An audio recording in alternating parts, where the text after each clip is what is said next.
आप देख रहे हैं इंडिया 24/7 लाइव टीवी। राम मंदिर में पुजारी बनने के लिए 3000 लोगों ने किया अप्लाई। जी आपने सही सुना, 3000 लोगों का आवेदन। वैसे देखा जाए तो हैरानी की बात होनी नहीं चाहिए, क्योंकि श्री राम की भूमि है और रामलला कहलाते हैं मर्यादा पुरुषोत्तम राम। इसीलिए कोई ऐसा ही मर्यादा के साथ सेवा करने वाला राम भक्त परम आवश्यक है, जिसे ज्ञात होना चाहिए कि कैसे मंदिर को संभालना है। और इसी के लिए इनमें से 200 उम्मीदवारों को इंटरव्यू के लिए बुलाया गया है। ट्रस्ट के कोषाध्यक्ष गोविंद देव गिरी ने सोमवार को बताया कि 200 अभ्यर्थियों को उनकी योग्यता के आधार पर इंटरव्यू के लिए चुना गया है और उन्हें ट्रस्ट द्वारा इंटरव्यू के लिए बुलाया गया है। इनके इंटरव्यू अयोध्या में विश्व हिंदू परिषद के मुख्यालय कारसेवकपुरम में हो रहा है। ट्रस्ट के मुताबिक वृंदावन के जयकांत मिश्रा और अयोध्या के 2 महंत मिथिलेश नंदिनी शरण और सत्यनारायण दास का 3 सदस्यीय पैनल इनका इंटरव्यू ले रहा है।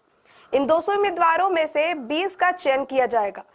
चयनित उम्मीदवारों को 6 महीने की ट्रेनिंग के बाद पुजारी के रूप में नियुक्त किया जाएगा और विभिन्न पदों पर तैनात किया जाएगा।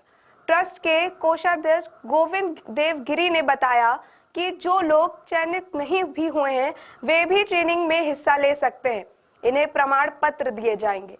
इन उम्मीदवारों को भविष्य में मौका दिया जा सकता है।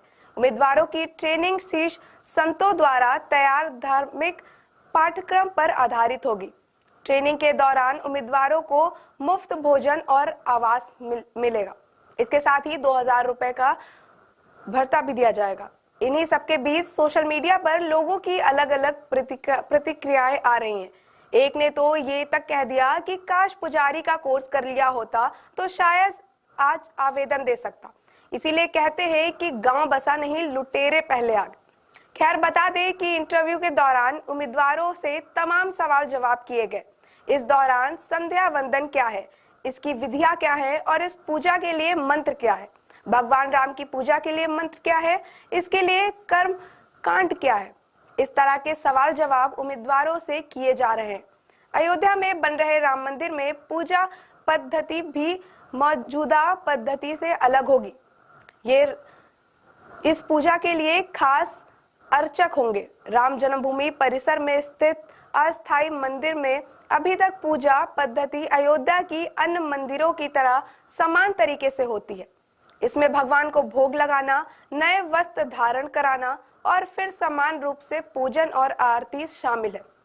लेकिन 20 जनवरी 2024 को रामलला की प्राण प्रतिष्ठा के बाद ये सब कुछ बदल जाएगा। प्राण प्रतिष्ठा के बाद रामनंदीय परंपरा के अनुसार ये किया जाएगा। मुख्य पुजारी, सहायक पुजारी और सेवादारों के लिए रामानंदीय पूजा पद्धति से रामलला की पूजा आराधना का विधान होगा। इनमें इन सभी के वस्त्र पहनने के तरीके समेत पूजा की कई चीजें निर्धारित होंगी।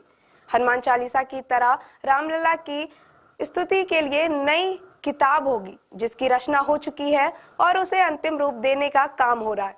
आपको बता दें कि 22 जनवरी 2024 को रामलला अपने भव्य मंदिर में विराजमान हो जाएंगे, जिसमें देश भर के 4000 संतों का स्वागत होगा। इसके साथ ही पार्किंग, भोजनालय तथा शौचालय की भी व्यवस्था होगी। बरसों के इंतजार के बाद राम भक्तों का इंतजार खत्म होगा। रामलला के प्राण प्रतिष्ठा में देश विदेश के चारों ओर से भक्त रामलला के दर्शन के लिए सम्मिलित होंगे। 22 जनवरी के ऐतिहासिक दिन पूरी अयोध्या भक्तिमय रहेगी। प्रभु श्री राम के जयकारों से पूरी अयोध्या गूंज उठेगी। बस अब इंतजार है तो सिर्फ उस ऐतिहासिक तथा मनमोहक दिन का।